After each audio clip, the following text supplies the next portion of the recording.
Welcome to Tally Help videos. In this video, you will learn how to work on TallyPrime releases and TallyPrime Edit Log Release 2.1 or its later versions on the same system.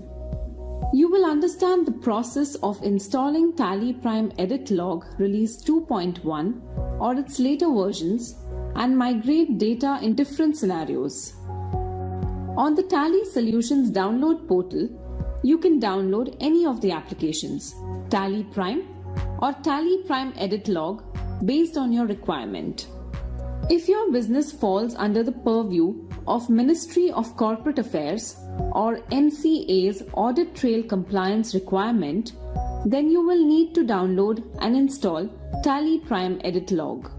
If you already have TallyPrime or TallyERP 9 license, you can use the same license to upgrade to TallyPrime Edit Log.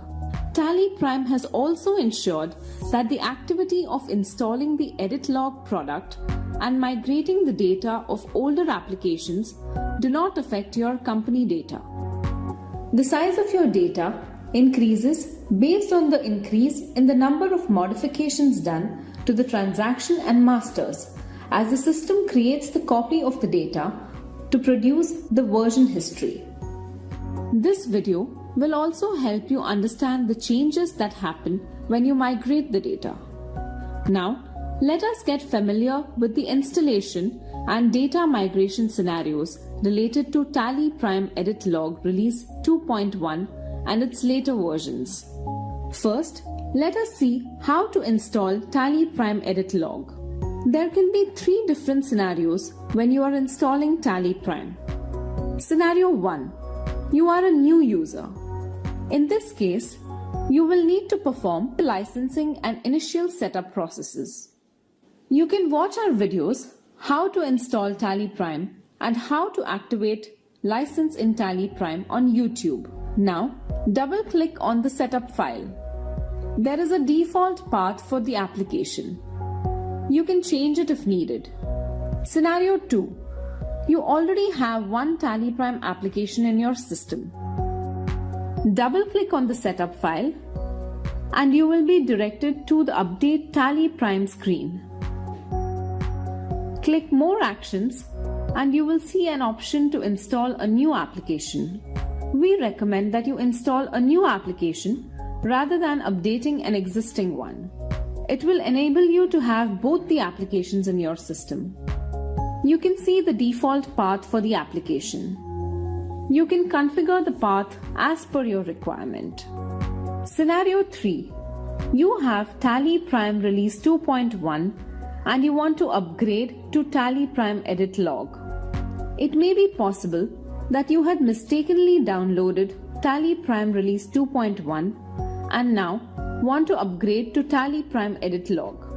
Double-click on the setup file of TallyPrime Edit Log that you can clearly identify based on the presence of the text EL in it. You can see that all the applications are listed. Now, let us consider that you want to update TallyPrime Release 2.1. You can see that the default path of the version is the same path of the existing application. Press I or click Update to update. As you can see, a message appears to inform you that you are updating a TallyPrime application to TallyPrime Edit Log. It is important to note that all the application settings will be preserved. For instance, if you had saved any report views in the application, the same will get carried forward to TallyPrime Edit Log. Press Y or click Yes to accept. Press S or click Start Application to start the application. The companies are listed and you will need to migrate the data. If your companies are preloaded, then also you will need to migrate the data. Let's see how the data migration works. Open the product. As you can see, the logo of Edit Log is clearly visible in the splash screen.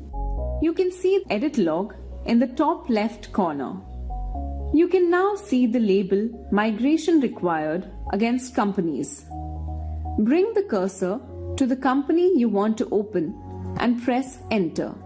The message says that TallyPrime will start creating edit log for all activities that you will perform after migration. Press R or click Migrate.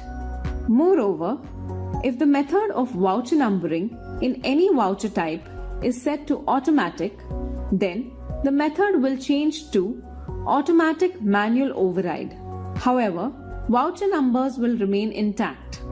A change in voucher number due to the change of date to an older date, insertion or deletion creates an edit log. Changing the method of voucher numbering to automatic manual override ensures that the voucher number does not change due to such activities, and edit log does not get created for the affected vouchers. It is important to note that when you migrate the data of TallyPrime Release 2.1 with edit log disabled to TallyPrime Edit Log, you will get the same message. You can, however, set the method of voucher numbering to automatic if needed. Go to Alter, Voucher Type, Sales. As you can see, the method of voucher numbering is automatic manual override. Now, let's open Daybook. Press Alt-G, type or select Daybook and press Enter. You can see the voucher number of all vouchers. Now, press Alt-G, type or select Saved Views and press Enter. The view saved in the data will get carried forward just like other configurations in the company. As you saw, upgrading to TallyPrime Edit Log is a seamless process. You can install a new release or update an old Tally release to TallyPrime Edit Log. You will load and install both the products if you are a chartered accountant who manages and audits data of MCA compliant and other companies, or you own a business with multiple companies, some of which are not MCA compliant. You can easily distinguish both the products based on the appearance of the setup file, flash screen, while you open the product, and the presence and absence of the text edit log on the top left corner in the product. You can migrate data of any TallyPrime release to TallyPrime Edit Log release and vice versa. This enables you to work on TallyPrime Edit Log and TallyPrime releases both in the same system. Thank you. To know more about the features in Tally products, visit help.tallysolutions.com.